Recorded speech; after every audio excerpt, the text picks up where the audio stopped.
The fast pace of our world would love for us to keep on moving, disembodied and following the flow of what everyone else is doing. We're guided to read, watch, and buy what's currently trending. While this can be fun and entertaining, it can also cause us to lose pieces of our unique selves. Hello, and welcome to the Connect podcast. This show is all about helping you connect to your soul's calling so you can take action on it. Because the sweetest success is a blend of discovering your purpose with the inner drive to bring it to life. I'm Sheila, health coach, lifestyle entrepreneur, and mom of two, best known for my online wellness programs, mentoring, and self-love passion.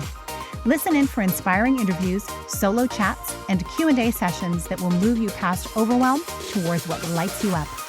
Stop accepting good enough and go for your version of great in your health, business, and relationships. Let's get started.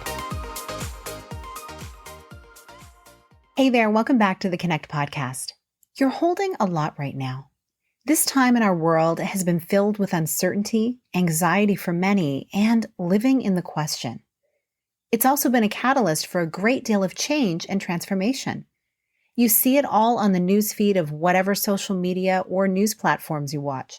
And when you're constantly taking in these messages, you begin to hold a lot of other people's stories every day. This can very easily crowd out your own story. I'd like to ask the question, how are you doing? A lot. I know, not super original. How's it going is something people tend to say in passing, often not waiting to hear the reply or really care too much.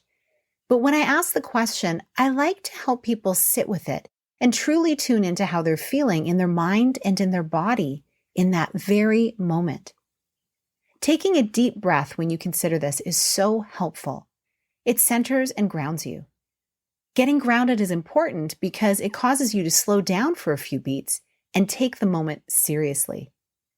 The fast pace of our world would love for us to keep on moving, disembodied and following the flow of what most people are doing, being mindless, doing what the majority is doing, buying what the majority is buying, and consuming media that the majority is consuming. It's as true in Canada as it is elsewhere. We are living in the global village that used to be an idea, thanks to streaming services and online media. We're guided to read, watch, and buy what's currently trending. While this can be fun and entertaining as we share funny memes or heartwarming stories happening in pop culture, and while there are fantastic ways to enhance your life at your fingertips, it can also cause us to follow the crowd and begin to lose pieces of our unique selves. It's for this reason I highly encourage you to set up a practice around your media coverage.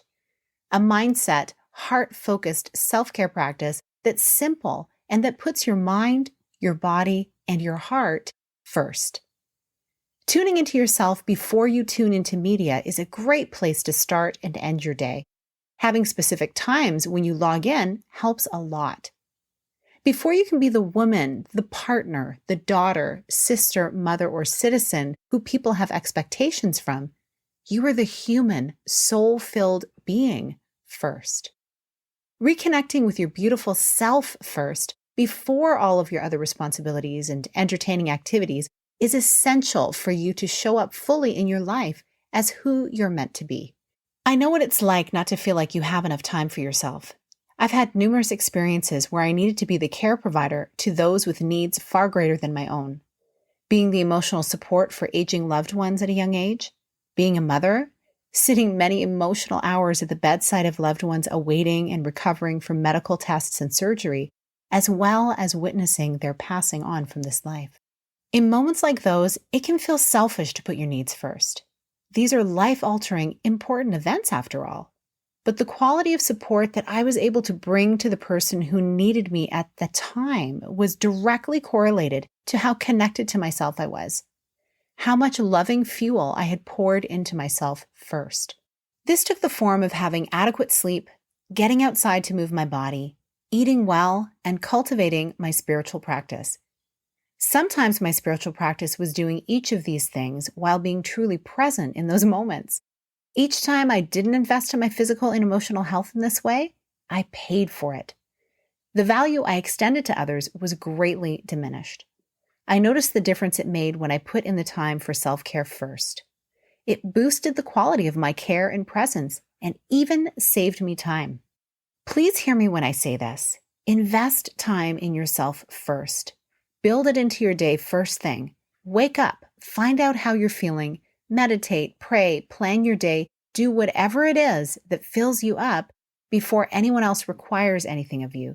And when you do this, you'll be less likely to feel undervalued because you'll be valuing yourself. And you'll have so much more to give to those around you. This has been my message for years, and you're going to hear me say it again. So as you step into this brand new week, think about what you're holding on to tightly. How does it make you feel? Excited? Overwhelmed? Anxious? Bored? Or inspired? Think about what you can do to release the emotions that aren't serving you, and instead choose to harness the positive emotions that will propel you towards the kind of week you want to have. I want to know what came up for you when you took this time for yourself. Your story is important. Please post and tag me on Instagram or DM me at Sheila A. Botello. And if someone you know could really use today's message, please share this episode with them. I appreciate you, and I wish you a soul-filling week ahead. Big blessings. Thank you so much for being here with me on the Connect podcast. If you like this episode, please share it with someone you think would enjoy it. Also, if you head over to iTunes to leave a review, I'd be so grateful. Let us know what your favorite parts were and what you'd like to hear more of. It will help us have a greater impact, elevating many more people to grow and succeed together. See you next time.